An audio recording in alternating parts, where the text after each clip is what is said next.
Welcome back to Bible Adventure. I'm Miss Kim, and I'm going to tell you another story today about Paul.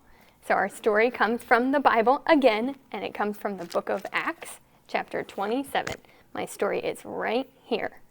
A true story. So yesterday we learned about Ananias and Paul when he was still Saul, and how Ananias was scared to go talk to Saul because he was so mean and so scary, but Jesus' power helped them do hard things. Trust Jesus. And he helped Ananias to go to Saul. And Saul went from being an enemy of Jesus to being a friend of Jesus. And he decided to be called Paul now instead. So today, we're going to learn about how Paul went to tell other people about how awesome Jesus is and to get more people to be friends with Jesus. And we're not at a house today. We're somewhere new. We're in a boat today. Our story takes place on a boat. You see, Paul, when he went to tell people about Jesus, there were still people that didn't like it, and they weren't friends with Jesus, just like Saul before. And so they had Paul arrested because they didn't like what he was doing. And Paul had to go to a trial, and to go on trial, he needed to go see the king. But the king was far away, so they had to get on a boat to go travel to the king and go across the water. So they get in the boat. Paul got in with all of the people that were there that were taking him to see the king, that were holding him prisoner. He got in the boat and everything was going well. It was a nice day out on the water. There were gentle, calm waves. Everything was nice. But then a storm came, and that storm pushed their boat way out to sea where it wasn't supposed to be, where they weren't going. It pushed it way far away.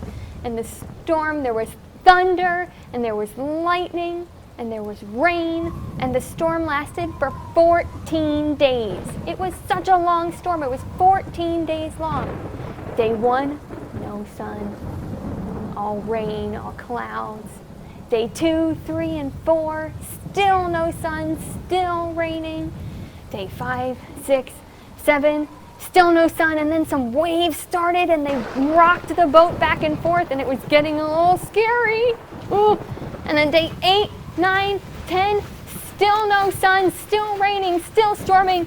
And the people on the ship decided, we need to lighten the ship so that it doesn't sink. We're going to start tossing some things out of the ship that we don't need. I'm going to throw some things out of my ship that I don't need anymore to make my boat lighter. Oh, get rid of all this stuff. Oh, I don't need any of these things. I need to make my ship lighter. Oh, maybe I did need that. Some other things I don't need. Oh.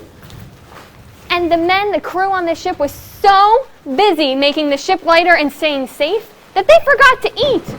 And an angel came to Paul and told Paul, Jesus says you're going to be safe, but you need to help your crew to be strong and have strength and give them hope. So Paul reminded everyone on the ship, we need to sit and eat so that we can get our strength back. So they sat and had a meal, and Paul told them, everything's going to be okay. Jesus told me it was going to be fine. So they ate, and they had hope, and then all of a sudden, they saw land. After 14 days in the storm, they saw land, and their ship sailed to go towards that land so they could be safe. You can see my ship fell apart. It was shipwrecked. But we all swam to shore, and when everyone got to shore, Paul counted, and he made sure everyone was there. And they were. Everyone made it safely to shore, even though the boat fell apart, because they found that Jesus' power could give them hope. Trust Jesus. Now, remember all the things I threw out of that ship? Well, my boxes had words on them. We're going to look back at what they said. This box says, disobeying.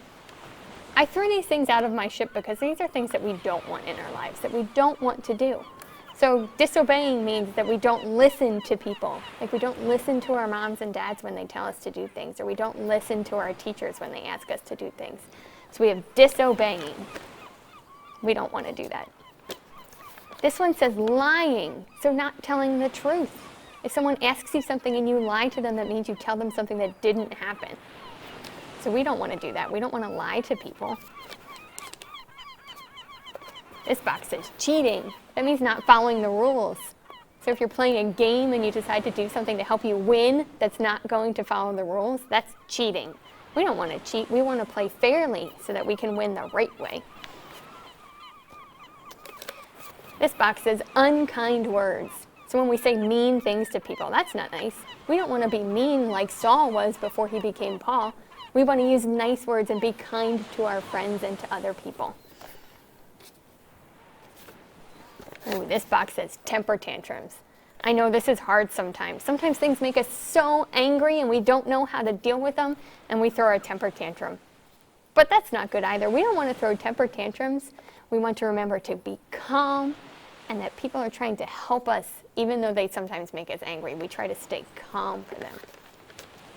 And my last box says stealing. So that's taking something that doesn't belong to you. So maybe your friend or your sibling has a toy that you really like, but it's theirs. That means you can't take it without asking. Maybe they'll be nice and share with you if you ask, but we can't just take it from them because it doesn't belong to us. So we don't want to do these things. We don't want to steal. So I threw those things out of my boat because we don't want them. Those are bad things that we don't want to do. So we try to keep these things out of our lives. And everyone made it to shore, right? We were all safe, and we learned that Jesus' power gives us hope. Trust Jesus.